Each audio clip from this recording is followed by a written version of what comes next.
Here we go. The legal drinking age. Think about how often you hear about alcohol in relation to teens.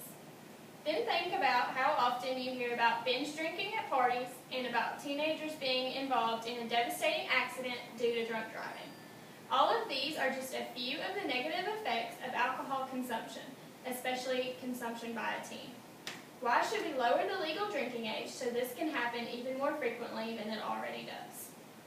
Alcohol is a part of some people's everyday lives. Yes, alcohol is fine in moderation of grown adults, but alcohol is not healthy for teens. Alcohol has affected each and every one of us in one way or another. You may have an alcoholic family member, your friends might drink at parties, and maybe you have experienced the unfortunate event of a death of a loved one due to drunk driving. Alcohol affects everyone in some way or another, but it's almost always a negative effect. The legal drinking age is something that is constantly debated and argued over. How could you allow more teens to drink when you know they are too irresponsible to do so? By the end of today's presentation, I will show you why the legal drinking age should remain at 21 versus being lowered to the age of 18. Today I will cover the facts on underage consumption, the consequences, and the reasoning why the legal drinking age should remain 21. First, I'm going to give some drug facts of underage consumption.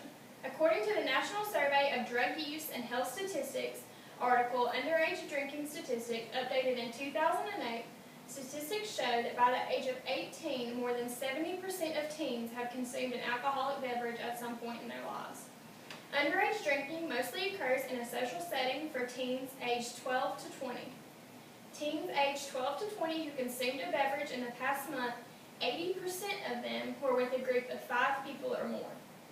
Binge drinking is a form of drinking that is defined by consuming 5 or more alcoholic drinks at some short time period, but on sporadic occasions.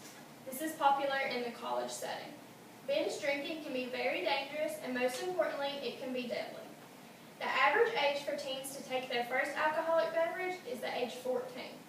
According to the National Institute on Alcohol Abuse and Alcoholism article, Underage Drinking, Why Do Adolescents Drink?, updated in 2006, there are multiple reasons why teens drink at such a young age. A few are peer pressure, genetics, and a desire to experience some sort of risk-taking behavior. According to California Department of Motor Vehicles Teenager Driving Statistics article published in 2008, teenagers who drink and drive are at a much greater risk of serious crashes than are older drivers with the equal concentrations of alcohol in their blood. Now that we have learned a little bit about teens drinking and why they do so, let's now take a look at what the consequences are for underage drinking.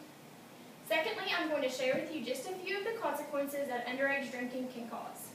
Number 1 being health risk.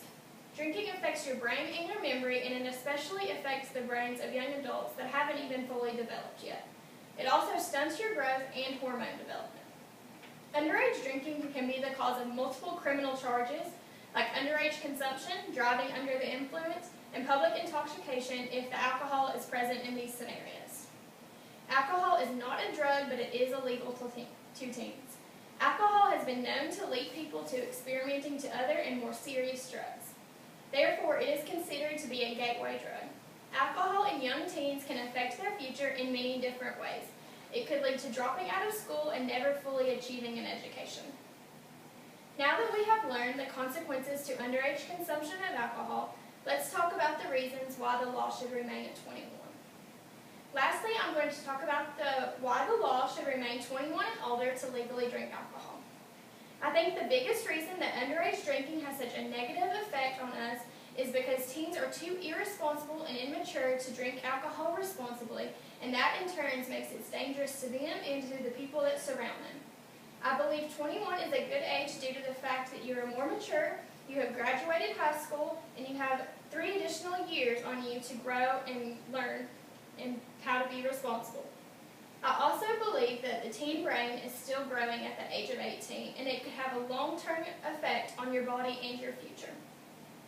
Alcohol being legal at the age of 18 would change the amount of high school and college students that graduate and receive degrees.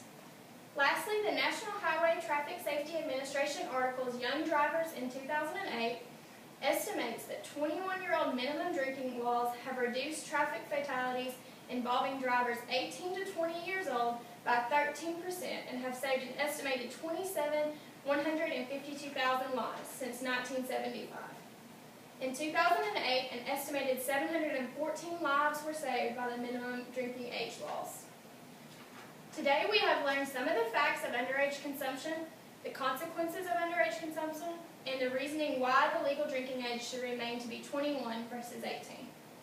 I have displayed information and statistics on why the legal drinking age of alcohol should remain 21 and why the law shouldn't change. Now think back to how many times you hear about alcohol and its negative effects on teenagers and the people around them. Then think about how much more often you would hear about it if the teenagers around the age of 18 would be legal.